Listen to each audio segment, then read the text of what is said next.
Welcome to our channel. இந்த வீடியோவில் RRB group D exam prepare பண்ணுறவங்களுக்கான logical reasoning questions, science questions, general studies questions பற்றி பார்க்க போகிறோம். இந்த சேனலுக்கு புதுசுன்னா சப்ஸ்கிரைப் பண்ணி வச்சுக்கோங்க, பெல் ஐக்கானு கிளிக் பண்ணி வச்சுக்கோங்க. அப்போ தான் நாங்கள் போடுற வீடியோ இமீடியட்டாக உங்களுக்கு ரீச் ஆகும். இது போல் மேலும் பல வீடியோக்களை நீங்கள் பார்க்குறதுக்கு இந்த சேனலோட பிளேலிஸ்ட்டில் ஆர்ஆர்பி அப்படின்னு ஒரு ஃபோல்டர் இருக்கும், அதுக்குள்ளே போய் பாருங்கள். ஆல்ரெடி பார்த்தீங்கன்னா உங்களுக்கு ஃப்ரீ டெஸ்ட்டே கண்டக்ட் பண்ணியிருக்கோம். ஒரு 7 ஃப்ரீ டெஸ்ட் நடந்திருக்கு. அதுக்குரிய கொஸ்டின் பேப்பர் எல்லாமே டெலகிராமில் அவைலபிளாக இருக்குது. நீங்கள் அட்டன் பண்ணி பார்த்துக்கலாம். இந்த வீடியோவில் டெஸ்கிரிப்ஷனில் டெலகிராம் குரூப் லிங்க் கொடுத்துருக்கேன். நீங்கள் அட்டன் பண்ணி பார்த்துட்டு அதுக்குரிய ஆன்சர் கீஸ் இந்த சேனலில் இந்த ஆர்ஆர்பி ஃபோல்டர்லேயே பப்ளிஷ் பண்ணியிருக்கோம், பார்த்துக்காங்க. இப்போ வீடியோக்குள்ளே போயிடலாம். ஒரு குறிப்பிட்ட குறியீட்டு மொழியில் கார்டியோ என்பது சில சிம்பிள்ஸ் கொடுத்துருக்காங்க. அது போல் பிஏஆர்ஏ சில சிம்பிள் இருக்குது, சிஏஆர்னு சில சிம்பிள் இருக்குது. இதில் ஆர்ஏடிஐஓ என்பதற்கான குறியீடு எது அப்படின்னு கேட்டிருக்காங்க. இது பாஸ் பண்ணிவிட்டு நீங்கள் ஆன்சர் கெஸ் பண்ணிட்டு வந்து பாருங்கள். நான் ஆன்சர் சொல்லிடுறேன். இதில் பார்த்தீங்கன்னா சிஏஆர்டிஐஓ அதுக்கு சில குறியீடு கொடுத்துருக்காங்க இல்லையா. ரிப்பீட்டடாக எந்த வேர்டு வந்து மூணுத்துலேயும் வருது காமனான்னு பாருங்கள். அப்படி பார்த்தா தான் இதுக்கு நீங்கள் சரியாக ஆன்சர் பண்ணிடலாம். டக்கு டக்குன்னு டைம் வந்து சேவ் ஆகும். இப்போ பாருங்கள், ஏங்கிற வேர்டு மூணுத்துலையுமே வருது. சிஆர்டிஓ இருக்குது, பிஆர்ஏ, அப்புறம் இங்கேயும் வந்து ஏ இருக்குது. இதில் எப்படி அந்த காமனான வேர்டு இருக்குது அப்படின்னு கண்டுபிடிக்கிறதுக்கு இந்த சிஏஆர் இதில் இந்த 3 எழுத்து இருக்குது, ஓகேங்களா. அப்போ இங்கேயும் இந்த சதவிகிதம் இருக்குது, இங்கேயும் சதவிகிதம் இருக்குது. ஏன்னா இந்த 3 எழுத்து ஈஸியாக இருக்கனால இதை கண்டுபிடிச்சிட்டேன். அப்போ நீங்கள் அது மாதிரி இது ஏதான் சதவீதம் கன்ஃபார்ம் பண்ணுறதுக்கு இங்கே 2% இருக்குது பாருங்கள். அதை வச்சும் சதவிகிதம் அப்படி தான் கன்ஃபார்ம் பண்ணிக்கலாம் ஏக்கு. அப்போ ஏக்கு வந்து சதவிகிதம் கண்டுபிடிச்சாச்சு. அடுத்து சின்னதுலேருந்து ஆரம்பிச்சுக்கலாம். ஏக்கு சதவிகிதம் தெரிஞ்சிடுச்சு. சி இல்லைன்னா ஆர் கண்டுபிடிக்கலாம். இதில் ஆர் கண்டுபிடிச்சிக்கலாம். இப்போ பாருங்கள், 6 இதில் சதவிகிதம் தவிர இந்த 2 சிம்பிளில் தான் ஆர் இருக்குது. அப்போ இங்கேயும் பாருங்கள், அதாவது இது வந்து ஆர்டராக கொடுக்கல, அவங்க மிக்ஸ் பண்ணி கொடுத்துருக்காங்க, நம்ம தான் கண்டுபிடிக்கணும், ஓகேங்களா. அப்போ இந்த பிஏஆர்ஏல ஒன்று டாலராக இருக்கணும், இல்லைனா எஸ்ஸாக இருக்கணும் ஆர் அப்படிங்கிறது, ஓகேங்களா. இப்போ இந்த இடத்துல டாலர் இருக்குது, இந்த இடத்துலையும் டாலர் இருக்குது. அப்போ இந்த இடத்துலையும் டாலர் இருக்கா அப்படின்னு பார்க்கலாம்.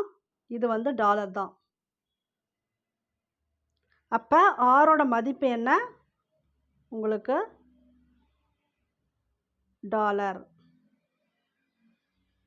இப்போ இன்னொன்று நம்ம கண்டுபிடிச்சிட்டோம். அடுத்து சியோட மதிப்பு கண்டுபிடிக்கணும். இப்போ இந்த 2 எழுத்து கண்டுபிடிச்சிட்டோன்னா மூணாவது இருக்கிறது ஆஷ்கி, அதுதான் சியோட மதிப்பு. இதுவும் கண்டுபிடிச்சிட்டோம். இது வந்து ஆக்சுவலாக டாலரு, உங்களுக்கு தெரியலனா நீங்கள் தனியாக எழுதிக்கங்க, அது டாலர் தான். ஓகே, இப்போ வந்து நமக்கு 3 எழுத்து தெரிஞ்சிருச்சு. இவங்க என்னது ஆர்ஏடிஐஓ கேட்டிருக்காங்க. நம்மக்கிட்ட ஆருக்கு இருக்குது, ஏக்கு இருக்குது. சி நமக்கு தேவையில்லாமல் நம்ம கண்டுபிடிச்சி வச்சுருக்கோம், ஒரு ஃபைனலைஸ் பண்ணிட்டோம் ஆன்சரு. இந்த டிஐஓ, அப்போ அந்த டிஐஓ எப்படி வந்து ஒரு கன்ஃபர்மேஷனுக்குள்ளே வர்றதுன்னா, வேறு எங்கேயுமே டிஐஓ இல்லை. வேறு எங்கேயாவது இருக்கா பாருங்கள். பிஏஆர்ஏ முடிஞ்சிருச்சு, பேராலே முடிஞ்சிருச்சு. அதுபோல் சிஏஆரும் முடிஞ்சிருச்சு. இப்போ டிஐஓ இருக்கக்கூடிய ஒரே வேர்டு அந்த ஃபஸ்ட்டு இருக்கக்கூடிய வேர்டில் தான் சிம்பிள் இருக்குது. அதில் ரிமைனிங் 3 சிம்பிள் என்ன இருக்குன்னு பார்த்துக்கங்க. இந்த சிம்பிள் இல்லாமல், இங்கே நம்ம குறித்து வச்சுருக்க சிம்பிள் இல்லாமல் வேறு என்னென்ன சிம்பிள் இருக்குதுன்னு தனியாக நோட் பண்ணிக்கலாம். அண்டு இருக்குது, அடுத்து ஒரு ஆஷ்கி இருக்குது, இந்த ஸ்டார் மாதிரி போடுவோம்ல ஆஷ்கி இருக்குது. அடுத்து பார்த்தீங்கன்னா உங்களுக்கு வேறு என்ன எழுத்து இருக்குன்னா இந்த எழுத்து இருக்குது. இவ்வளோ தான். இப்போ இந்த 3 காம்பினேஷன் வரணும். அதுக்கப்புறம் நமக்கு எங்கே கண்டுபிடிச்சிருக்கோம்? ஆர்ஏக்கு 2 கண்டுபிடிச்சிருக்கோம், ஆருக்கும் ஏக்கும். இந்த பெர்சன்டேஜ் டாலர் வரணும். இந்த 5ம் எதில் இருக்கோ அதுதான் ஆன்சர். இப்படி தான் நீங்கள் வந்து கன்ஃபர்மேஷனுக்கு வர முடியும். இந்த 5ம் எதில் இருக்குது பாருங்கள். பெர்சன்டேஜு, இந்த சிம்பிளு, ஸ்டார் கீ, அண்டு, அப்புறம் இது டாலர். இது வந்து ஆக்சுவலாக டாலரு. இது எல்லாம் சேர்ந்த காம்பினேஷன் இதில் தான் இருக்குது. இப்போ இந்த காம்பினேஷன் வேறு எங்கேயாவது இருக்கா பாருங்கள், இருக்காது. இதே காம்பினேஷனில் வேறு எங்கேயாவது இருக்குமானா உங்களுக்கு இருக்காது. இதை வச்சு தான் நீங்கள் வந்து ஒரு கன்ஃபர்மேஷனுக்கு வரணும். ஆனால் ஆர்டராக இருக்குமா? இப்போ சிக்குரிய வேல்யூ கரெக்டாக சிக்கு ஆஷ்கி தான் ஃபஸ்ட்டு வரணும் அப்படிலாம் இருக்குமா? ஆருக்கு ஃபஸ்ட்டு வந்து நமக்கு இந்த டாலர் தான் வரணும் அப்படி இருக்குமானா கிடையாது. இங்கேயுமே கார்டியெல்லாம் எல்லாம் கலைஞ்சு கலைஞ்சு தான் இருக்குது. அப்போ கார்லேயும் கலைஞ்சு கலைஞ்சு தான் இருக்குது. அப்போ வர ஆன்சரும் கலைஞ்சிருக்கும். நமக்கு தேவை லாஜிக்கலாக இந்த 5 சிம்பிள் இருக்கணும், அவ்வளோதான். இது டக்குன்னு ஃபஸ்ட் டைம் பார்த்தா உங்களுக்கு புரியாது. இதை கொஞ்சம் டெப்த்தாக யோசித்து போட்டிங்கன்னா தான் உங்களுக்கு புரியும். நீங்கள் வந்து ட்ரை பண்ணி பாருங்கள். இதுக்குரிய ஆன்சர் வந்து 4th ஆப்ஷன்.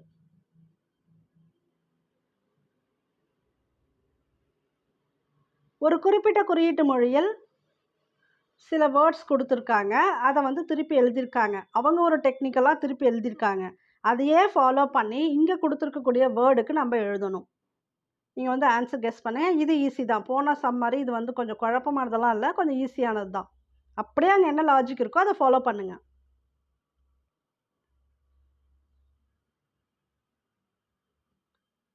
இதுக்கு ஆன்சர் பாருங்க. இப்போ ORTH1 இருக்கு, இங்கே OHTR1 இருக்கு. அப்போ இது ஏதோ மிக்ஸ் ஆயிருக்கு, அதை கண்டுபிடிச்சிக்கணும். அது மாதிரி PEDI பெடஷியன் அப்படி வருதா? இங்கே பாருங்க, டெப் NAIC இங்கே ஏதோ மாறி இருக்கு. இந்த சேஞ்சஸ் என்ன அப்படிங்கிறத நீங்கள் பார்க்கணும். ORTHO அப்படியே பாருங்கள். இந்த ORTHO ரிவர்ஸில் வருது, 5 எழுத்து மட்டும்.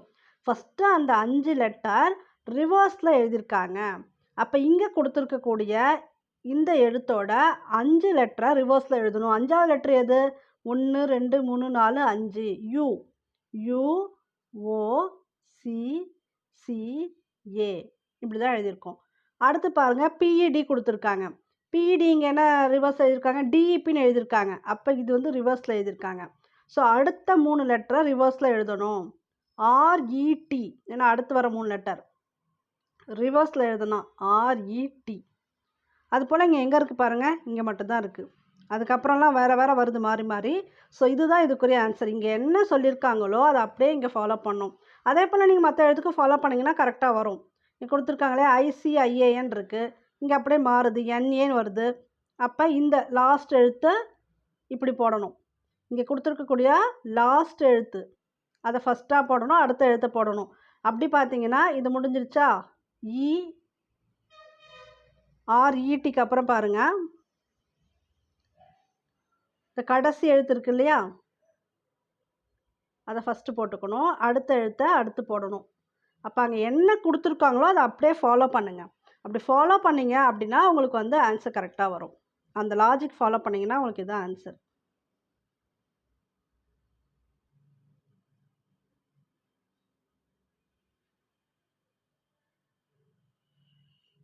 ஒரு பார்ட்டியில் ஆண்கள் மற்றும் பெண்களுக்கு இடையேயான விகிதம் 4:3 ஆகும். அதில் 84 பேர்கள் ஆண்கள் எனில் அந்த பார்ட்டியில் எத்தனை பெண்கள் உள்ளனர்? யூஸ்வலாக டோட்டலாக கொடுத்துருவாங்க, கொடுத்துட்டு இதில் எத்தனை பெர்சன்டேஜ் கேட்பாங்க. இவங்க டைரெக்டாகவே இப்போ கொடுத்துட்டாங்க. அதாவது ஆண்கள் எத்தனை பேர்னு டைரெக்டாக கொடுத்துட்டாங்க. அப்போ ஆண்கள் பெண்களோட விகிதம் கொடுத்துருக்காங்க. அப்போ 4 மடங்கு. இப்போ எடுத்துருக்கக்கூடிய ஆண்களோட கொடுத்துருக்கக்கூடிய எண்ணிக்கை வந்து 84, அந்த விகிதம் பார்த்திங்கன்னா 4. அப்போ 1 மடங்கு நம்ம ஈஸியாக கண்டுபிடிச்சிடலாம். நாங்கள் 8, 1 4. இப்போ 1 மடங்கு இவ்வளோ தான். அப்போ இதையே பெண்களுக்கு நீங்கள் வந்து கால்குலேட் பண்ணாலும் உங்களுக்கு கரெக்டாக தான் வரும். அப்போ 21 × 3 என்ன வரும்னா 63. இதான் இதுக்குரிய ஆன்சர்.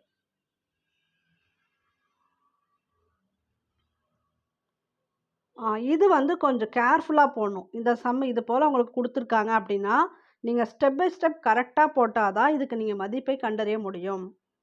இது வந்து நீங்கள் போடுங்க, நான் எப்படின்னு உங்களுக்கு சொல்லிடுறேன். இதுக்குரிய ஆன்சர் இது மாதிரி உங்களுக்கு போட தெரியும்னா ஆன்சரை ஃபஸ்ட்டே சொல்லிடுறேன். 44/13 தான் இதுக்குரிய ஆன்சரு.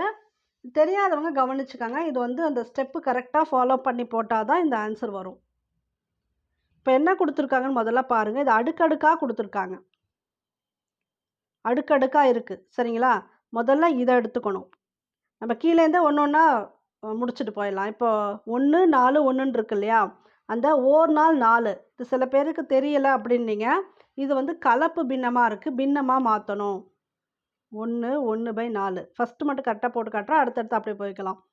இது எப்படி மாற்றணும்னா, ஒரு நாள் 4 பெருக்கணும், பெருக்கிட்டு மேலே இருக்கிறதோட கூட்டிக்கணும். 4 + 1 5, 5 கீழே இருக்கக்கூடிய மதிப்பை அப்படியே போட்டுக்கணும். இப்படி தான் ஒரு கலப்பு பின்னத்தை நீங்கள் பின்னமாக மாற்றணும். இதே ஸ்டெப்பு தான் எல்லாத்துக்கும் ஃபாலோ பண்ண போகிறோம். அதனால் தெளிவாக தெரிஞ்சுக்கோங்க. ஒரு நாள் 4, 4 + 1 5, 5/4. இப்போ கணக்குக்கு வரலாம். இப்போ என்ன வரும்னா, இந்த கீழே கதை முதல்ல நான் முடிச்சுக்கிறேன், அப்புறம் அதில் போய் ஃபிட் பண்ணிக்கலாம்.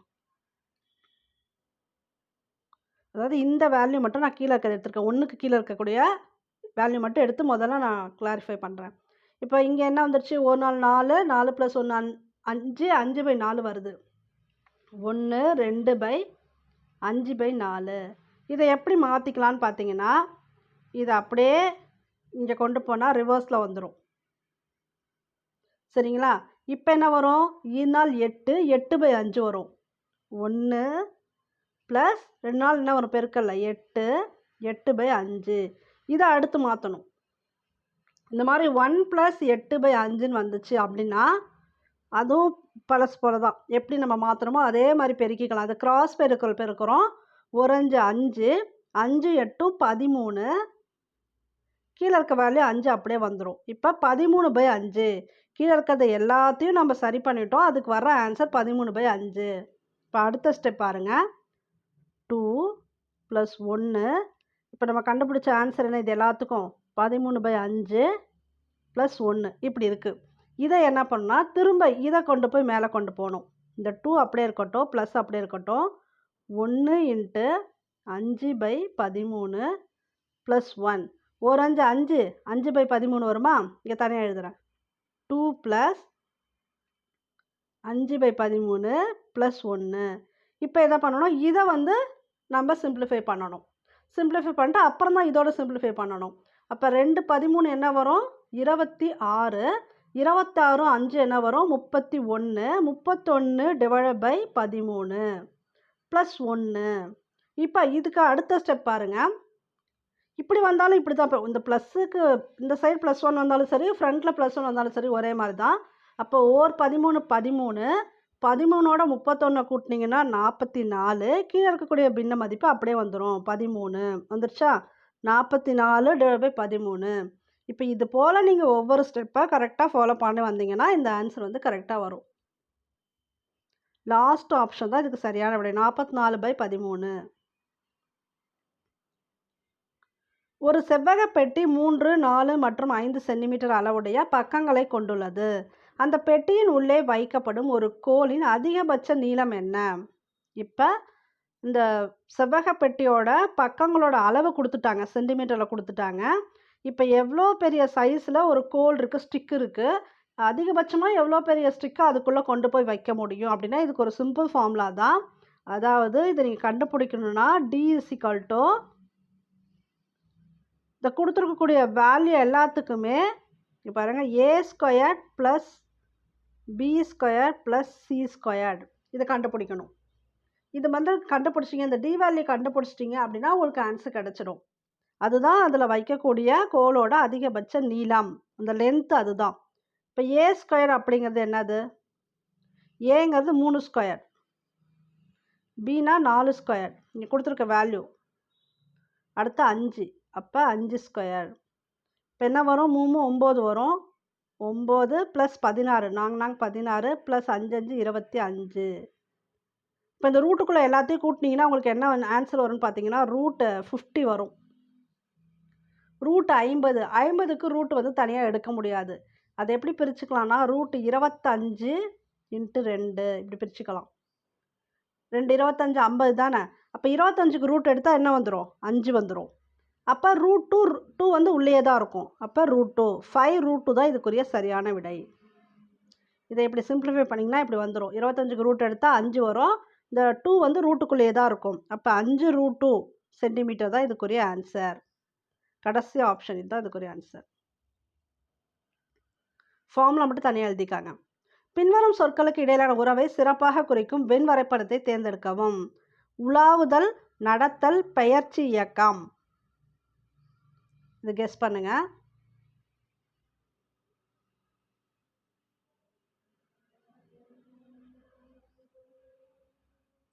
இதுக்கு ஒரே விடை இதுதான். அதாவது பெயர்ச்சி இயக்கத்துக்குள்ளே தான் இது ரெண்டுமே வருது. இது பெயர்ச்சி இயக்கம், அப்புறம் உலாவுதல், அப்புறம் நடத்தல். சரிங்களா? அப்போ நடந்துகிட்டே இருக்காங்கன்னா உலாவிட்டே இருக்காங்க பாருன்னா, உலாவுறாங்கன்னா நடந்துக்கிட்டே உலாவுறது தான் இந்த மீனிங் இங்கே. ஸோ இப்போ இதுக்குரிய ஆன்சர் இதுதான். பின்வரும் தொடரில் கேள்விக்குறியை மாற்றக்கூடிய எண்ணெழுத்து தொகுப்பை தேர்ந்தெடுக்கவும்.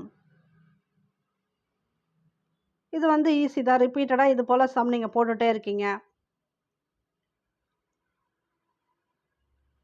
நீங்களே கெஸ் பண்ணுங்கள். நான் ஜூம் பண்ணிடுறேன் உங்களுக்கு எழுத்து தெரியலனா. இது 7D25 12F16 37J4 57L1. நீங்களே ட்ரை பண்ணி பாருங்கள். இதுக்குரிய ஆன்சர் 22H9. இப்போ 7லேருந்து 5 கூட்டினா 12, அடுத்து 10 கூட்டணும் 22 வரும். அடுத்து பாருங்கள் 15 கூட்டியிருப்பாங்க, அதனால் 37, அப்புறம் 20 கூட்டியிருப்பாங்க 57. அதனால் இதை வச்சு ஆன்சர் கண்டுபிடிச்சோன்னா 2 22 22 இருக்குது. அப்புறம் பார்த்தீங்கன்னா டிக்கு அப்புறம் இயை விட்டுட்டு எஃப், இப்போ ஜியை விட்டுட்டு ஹெச், அவ்வளோதான். இதிலே கன்ஃபார்ம் பண்ணிடலாம் நம்ம. இதுதான் ஆன்சர். 22Hல ஒரு ஆப்ஷன் தான் இருக்குது, வேறு எதுவும் இல்லை. இது ஜீன் இருக்குது, அப்போ இதுதான் ஆன்சர். இந்த 4 சொற்களில் எந்த ஒரு சொல் வந்து டிஃப்ரெண்ட்டாக இருக்குது? ஓட்டம், குதிப்பு, நடனம், முறைப்பு.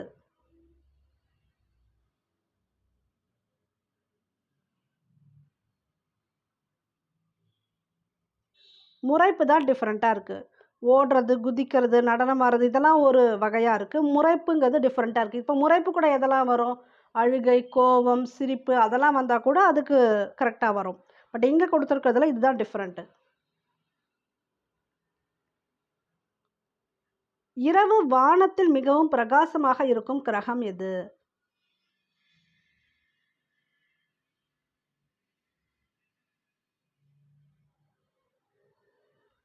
வெள்ளி. பின்வரும் எந்த மாநிலத்தில் இந்தியாவின் ஒரே கடல் விமானப்படை அருங்காட்சியகம் அமைந்துள்ளது?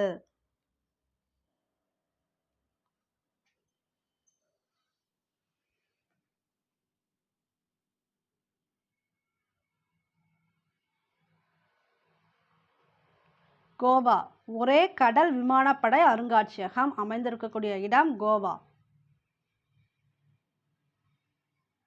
உலகிலேயே சர்வதேச கிரிக்கெட் போட்டியில் 500 சிக்சர்கள் அடித்த முதல் விளையாட்டு வீரர் யார்?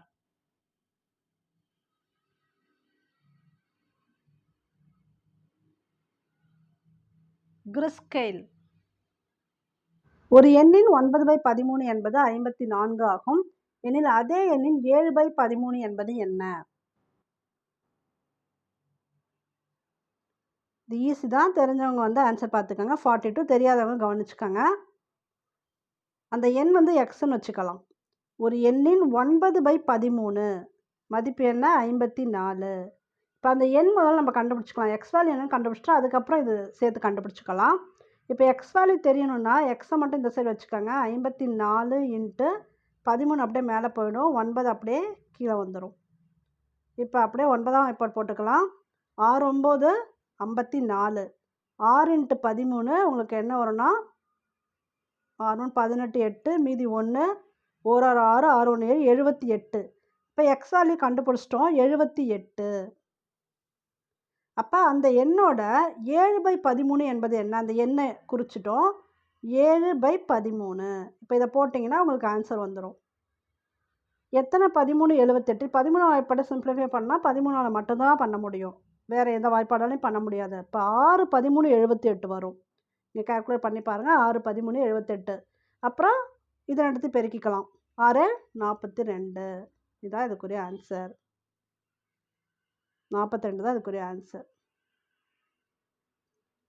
இந்திய அரசியலமைப்பின் பின்வரும் எந்த சட்டப்பிரிவு சிறுபான்மையினரின் பாதுகாப்பை கையாளுகிறது?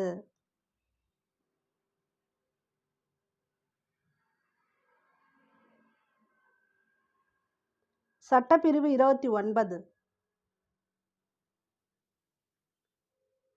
நாம்த்ரோலிங் மடாலயம் என்பது இந்தியாவின் எந்த மாநிலத்தில் அமைந்துள்ளது?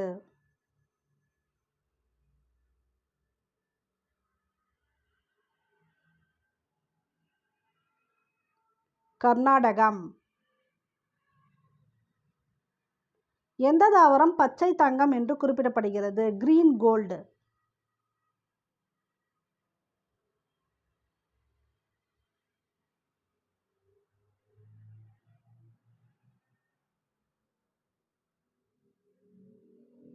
மூங்கில். பச்சை தங்கம் மூங்கில். கொடுக்கப்பட்ட வடிவத்தை கவனமாக படித்து 3வது படத்தில் கேள்விக்குறியை மாற்றக்கூடிய எண்ணை தேர்ந்தெடுக்கவும்.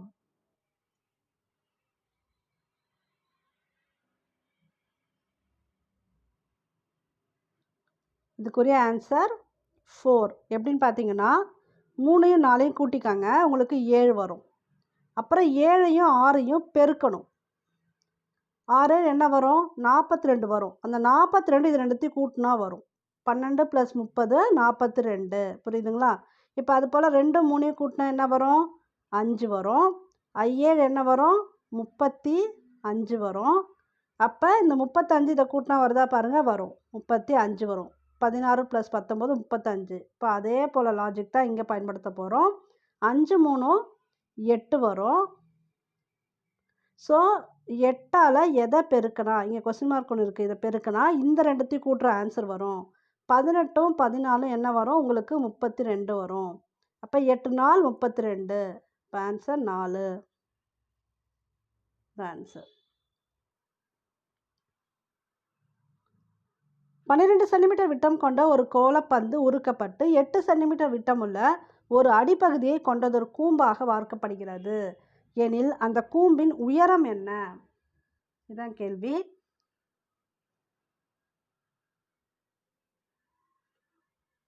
இந்த கொஸ்டினுக்கு ஆன்சர் 54 சென்டிமீட்டர். எப்படின்னா இது ரெண்டுத்துக்கு இருக்கக்கூடிய ஃபார்முலாவை கொண்டு வரணும். இந்த மாதிரி உருக்கப்படுகிறது அப்படிலாம் கொண்டு வந்தால் அதோட கன அளவை தான் எடுத்துக்கணும். சரிங்களா? இது உருக்கப்பட்டு இதுவாக மாற்றப்படுது, அது உருக்கப்பட்டு வேறு ஒரு வடிவமாக மாற்றப்படுது அப்படின்னா அதுக்கு உரிய கன அளவு உரிய ஃபார்முலா வச்சு தான் இதுக்கு நம்ம சொல்யூஷன் கண்டுபிடிக்க முடியும். இப்போ உங்களுக்கு கோலத்தோட கன அளவு ஃபார்முலா தெரியணும். கோலத்தோட கன அளவு ஃபார்முலா 4/3 πr³. அடுத்து கூம்பாக தானே வார்க்கப்படுகிறது. அப்போ கூம்போட கன அளவு எழுதிக்கணும். 1/3 πr²h. இதில் இவங்க கண்டுபிடிக்க சொல்லக்கூடிய வேல்யூ என்னென்னா உயரம். எதோட உயரம்? கூம்பின் உயரம். இந்த ஹைட்டு தான் கண்டுபிடிக்கணும். அப்போ கொடுத்துருக்கக்கூடிய வேல்யூவை இதில் ஃபிட் பண்ணிவிட்டு நம்ம ஹெச்சை மட்டும் ஒரு சைடு வச்சுட்டு ஆன்சர் ஈஸியாக கண்டுபிடிச்சிடலாம். சரிங்களா? இந்த ஃபார்முலா தெரிஞ்சுருக்கணும். ஆனால் அப்போ கோலத்தோட கன அளவு ஃபார்முலா 4/3 πr³. அதே போல் கூம்பின் கன அளவு ஃபார்முலா 1/3 πr²h. சரி, இவங்க கொடுத்துருக்கிறது ஆரம் வேல்யூ கிடையாது, விட்டம் வேல்யூ. கோலப்பந்துக்கு விட்டம் வேல்யூ கொடுத்துருக்காங்க 12 சென்டிமீட்டர். விட்டத்தோட பாதி வேல்யூ தான் ஆரம். விட்டம் கொடுத்துருந்தாங்கன்னா /2 போட்டுக்காங்க. ஏன்னா ஆரத்தோட 2 மடங்கு விட்டம், விட்டத்தோட பாதி ஆரம்.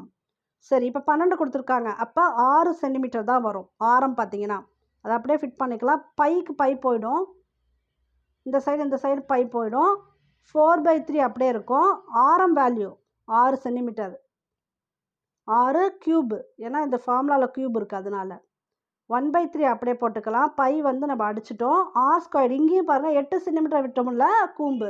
அப்போ அதுக்கு ஆரம் என்ன வரும்? 4 வரும். 8ல் பாதி 4 தானே, அதான் வரும். 4² × h. இப்போ ஹெச்சை மட்டும் இந்த சைடு வச்சுட்டு மற்றதெல்லாம் இப்படியே இந்த சைடு கொண்டு வந்துடுங்க. 4ஓட ஸ்கொயர் வேல்யூ 16. மேலே 16 இருக்கிறதுனால அப்படியே கீழே வந்துடும். 1/16ன்னு போட்டுக்கலாம். அடுத்து இந்த 3 வந்து மேலே போயிடும். 1/3 இங்கே இருக்கு இல்லையா, அது இந்த சைடு மேலே வந்துடும். இந்த ஆரோட க்யூப் வேல்யூவை நம்ம மாற்றிக்கணும். க்யூப் வேல்யூ இதெல்லாம் இப்போ நம்ம அந்த சைடு கொண்டு போய்ட்டு அடிச்சிடும். ஹெச் மட்டும் தான் இந்த சைடு இருக்குது, உயரம் தான் இந்த சைடு இருக்குது. ஆரோட க்யூப் வேல்யூ 6 × 6 × 6. 6 36, 36 × 6 216. அடிச்சு நான் இங்கேயே மாற்றிக்கிறேன், இல்லை கீழே எழுதிக்கிறேன். கீழேனா இதுக்கு நேராக இன்ட்டுக்கு பக்கத்தில் தான் இது இருக்குது, 216. ஓகே, இதை அப்படியே அடிச்சிடலாம். 3க்கு 3 போயிடுச்சு. இந்த 4ஆம் வாய்ப்பாடு பாருங்கள், இது 4×4 16. உங்களுக்கு கன்ஃபியூஷனாக இருக்கும், அதனால் இப்போ நான் தனியாக மீதி இருக்கிறதெல்லாம் எழுதிடுறேன். மீதி இருக்கிறது என்னென்னா உங்களுக்கு 216, கீழே ஒரு 4 இருக்குது. ஓகேங்களா? இதை வந்து நீங்கள் டிவைட் பண்ணணும். 5×4 20, மீதி 1, 4×4 16. ஸோ ஆன்சர் என்ன? 54. 54 சென்டிமீட்டர். இதான் அதுக்குரிய விடை. நீங்கள் தனியாக போட்டு பாருங்கள், ஈஸியாக இருக்கும். ஹைதர் அலி எதன் ஆட்சியாளராக இருந்தார்?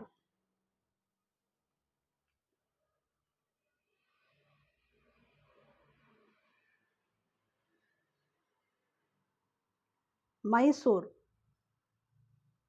பின்வருவனவற்றுள் எது இந்திய அரசியலமைப்பின் ஆன்மா என விவரிக்கப்படுகிறது?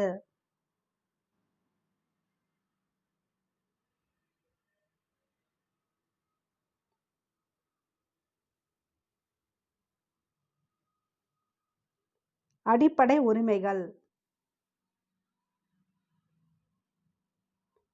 பின்வரும் சிந்து சமவெளி நாகரிக இடங்களில் எது நீர்த்தேக்கங்களின் சான்றுகளை கொண்டுள்ளது?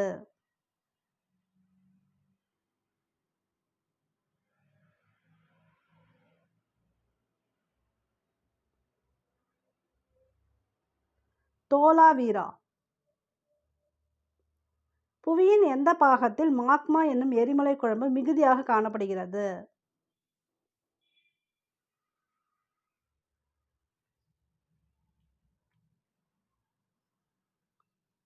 மேண்டல். எந்த ஆண்டு படித்த வேலையில்லா இளைஞர்களுக்கு சுய வேலை வாய்ப்பை உருவாக்குவதற்காக பிரதான் மந்திரி ரோஜ்கார் யோஜனா செயல்படுத்தப்பட்டது?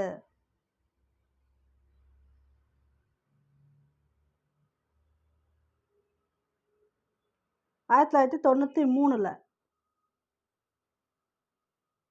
இந்தியா அதனுடைய முதல் செயற்கைக்கோளை எப்போது விண்ணில் ஏவியது?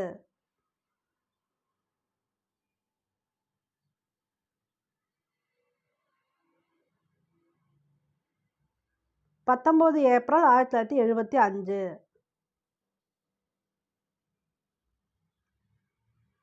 ராஜாஜி தேசிய பூங்கா எங்கே அமைந்துள்ளது?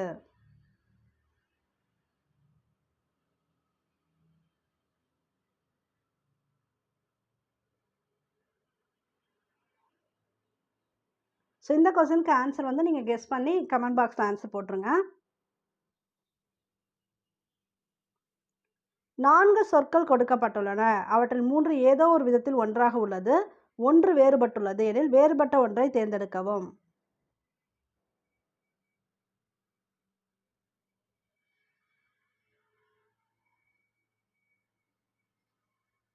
வேறுபட்டது பார்த்தீங்கன்னா உள்ளூர் ட்ரெயின், டொமஸ்டிக் ட்ரெயின். இந்த வீடியோ பிடிச்சிருந்தா லைக் பண்ணுங்கள், ஷேர் பண்ணுங்கள், கமெண்ட் பண்ணுங்கள். இந்த சேனலுக்கு புதுசுன்னா சப்ஸ்கிரைப் பண்ணி வச்சுக்கோங்க. தேங்க்யூ ஃபார் வாட்சிங்.